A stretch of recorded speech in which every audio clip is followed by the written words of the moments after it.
Hey guys, Chris from Tillman Family Farms.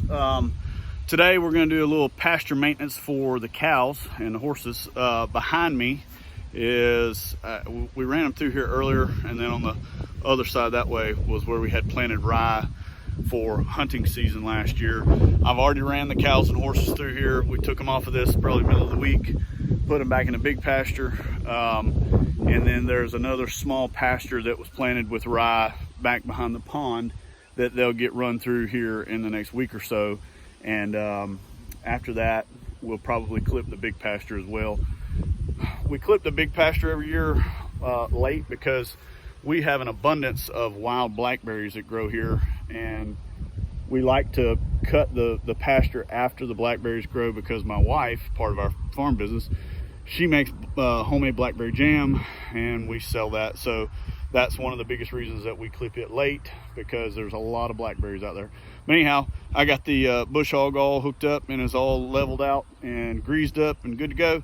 So all of that broom sage there behind me is fixing to go down. Hang out, we'll see what else we can get into today.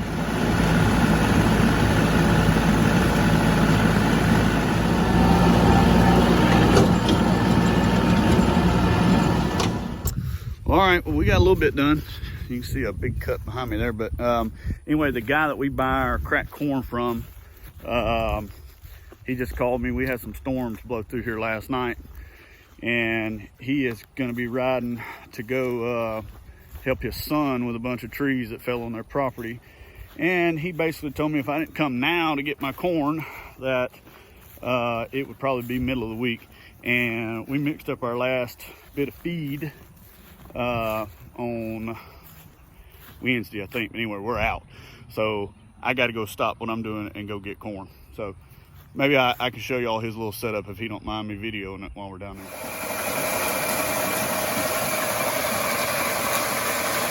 Y'all need any farm equipment? They got an auction down there, made it first. Groceries and everything. Well, we ran and got our corn real quick. Now it's back to work. All right, so I got this whole area back here bush hogged and clipped and cleaned up. It goes down to the wood line down back in there. You can't really tell from here, but it goes in there to a wood line, and there's probably about another acre in the woods right there that they use for shade and all that kind of good stuff. So this side was what was all planted in rye, and they came, when I let them in here, they really cleaned this up. But I did come through here and clip the briars and the milk thistle that was growing in here, and got this side cleaned up pretty good as well. What I'd like to do now is I'd like to talk to you about why I'm doing this and walk you out in the big pasture here and show you some of the reasons and some of the things that I'm leaving for a little while so that we can pick, and then we'll come out here and clip. But I want to talk to you about what's out there and why we try to keep it under control. All right, I'm just on the other side of the fence here, but anyway, this is our big pasture. This is probably about 15 acres that's actually open pretty good. There's a hill right there, kind of goes down, and then it goes over to this wood line over here.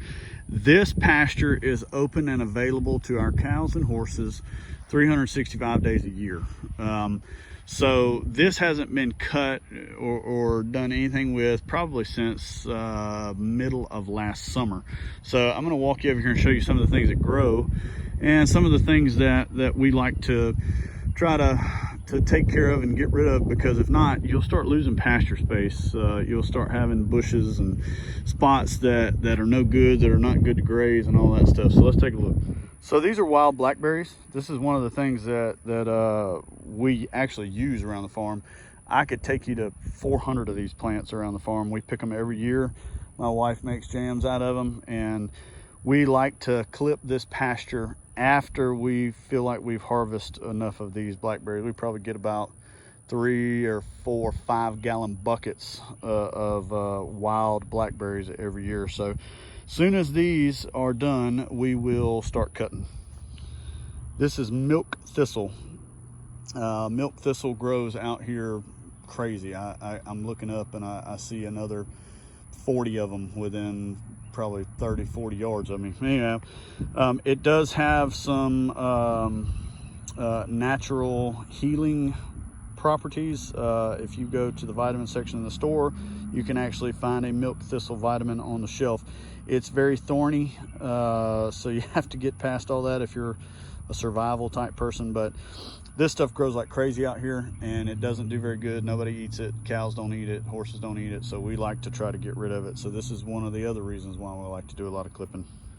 Let me show you what I'm talking about with these blackberries. So this bush right here is a blackberry bush. Now my foot there is for reference, and then there's more blackberries, and then there's more, and then there's more, and then there's a big section out there behind that tree that's all white. So that's why we will come in here and cut them. They grow back wild every year, so it's not really a big deal.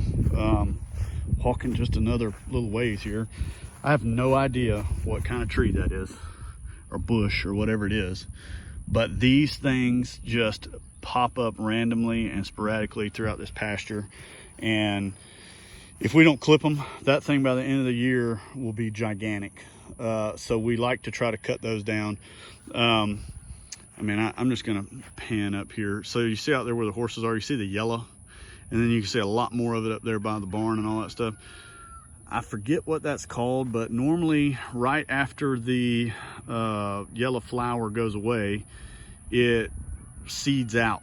And I'm about to try to kind of go through here and not get my my blackberries, and try to get as much of that as I can, because if not, that stuff goes crazy out here. But these are just some of the reasons why. The biggest reason is that, you know, we'll lose pasture, we'll lose graze if we continue to let this stuff grow and get bigger. Another reason is I could probably count 300 or 400 ant beds out here.